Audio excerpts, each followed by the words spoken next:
দেওয়ার পরে তাকে আমি মোটামুটি 10টা সিটিং দেওয়ার পরে সে এখন মোটামুটি সুস্থ, হেঁটে দোকান যাচ্ছে, বাজার যাচ্ছে এবং মানে ওখানে আমাকে ওদের যে একটা আছে ওই ফ্ল্যাটে আমাকে ওখানে ডাক্তারবাবু বলে এবং সবাই মিলে আমাকে এখানে ডাকা নেই, কারো যদি ব্যথা করি আমাকে ডাক্তার ব্যথার ডাক্তার।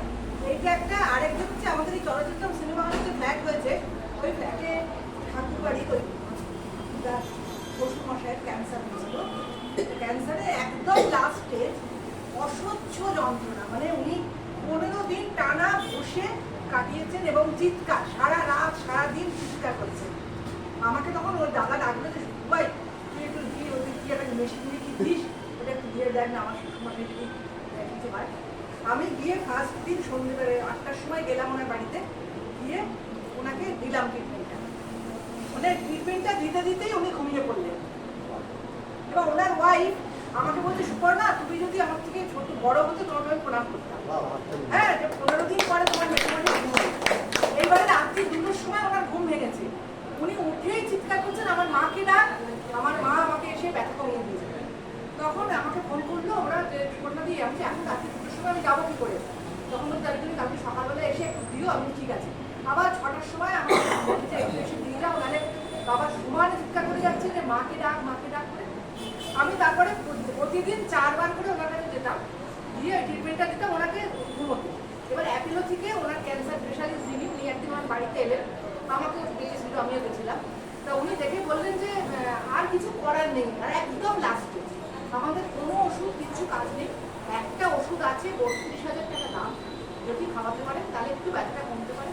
তবে এই দিদি যে কি গুপি যন্ত্র দিয়ে ব্যথা কমাচ্ছে, হ্যাঁ ওইটাই তাহলে আপনি দিদি আপনি দিন ব্যথা যন্ত্রণা কমান।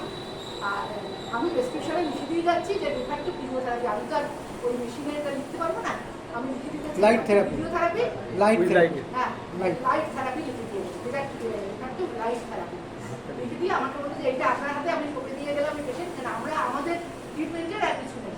তা আমি ওনাকে মোটামুটি 10 দিন বেশি একদমই নাই, গলা অবধি ওনার কোনো খাবার খেতে না, গলা অবধি টিউমারে ভর্তি হয়েছে। ব্যথাটা আমি কমিয়ে দিয়েছিলাম, মানে ব্যথা যন্ত্রণার জন্য ওনাকে কষ্ট করতে হয়, মানে মারা যাওয়ার আগেও উনি ব্যথা যন্ত্রণা আমি ওই লাস্টে কথা বলতে হয়ে গেছিল খালি মা মা মানে মা আমাকে ডাকতো, আমি গিয়ে ওই যেই দিতাম ঘুমিয়ে পড়তো, ব্যথা যন্ত্রণাটা কমে। এইটা আমার কাছে একটা বিশাল মিরাকেল। এই মেশিনটা পেয়ে আমি কিন্তু যেমন উপকার পেয়েছি, আমি আজকে আমি প্রভুতার কাছে বিশালভাবে গ্রেটফুল যে হচ্ছে আমাদের তুলে দিয়েছিল বেডশোর। এর ফলে বেডশোর খুব ভালো কাজ হচ্ছে কিন্তু এই মেশিনে। আমি অনেক পেশেন্ট বেডশোর সারিয়েছি এই মেশিন দিয়ে, অনেক ব্যথা যন্ত্রণার কেস প্রতিদিন শরীরটা ভীষণভাবে কাজ করছে। এই আমার পাশেই আমার বন্ধু বসে আছে রেখা, ও সারা রাত বসে থাকতো হাতটাকে এরকম ভাবে নিয়ে, কিছুতেই হাত রাখতে পারতো না, ঘুমোতে পারতো না। আমি এই মেশিনে প্রেহাজ দিয়ে দিয়ে ওকে কিন্তু এখন মোটামুটি ঘুমোতে পারছে, কাজও করছে। বাথরুমে হাঁড়ি মেজাচ্ছে, সেদিকে বেঁধে বলছে না হাতে কি ব্যথা হয়েছে, হাঁড়ি মেজাচ্ছিস কেন? বলছে কাজের লোক হাঁড়ি মাজে, সেই হাঁড়ি মাজা পছন্দ হয়নি, আমি তো মাজতে পারিনি। হ্যাঁ এখন দিনে নিজে ঘষে ঘষে মেজেছে, আবার হাতে একটু ব্যথা হয়েছিল, আবার কদিন দিলাম। এখন আর ব্যথাটা ওরকম নেই, মুভমেন্টটা এখন রেস্ট্রিক্টেড আছে, অতটা ওঠেনি, কিন্তু তবু ব্যথাটা কমে গেছে। এইগুলো একটা বিশাল জিনিস, এই মেশিন আমাদের কাছে এসেছে।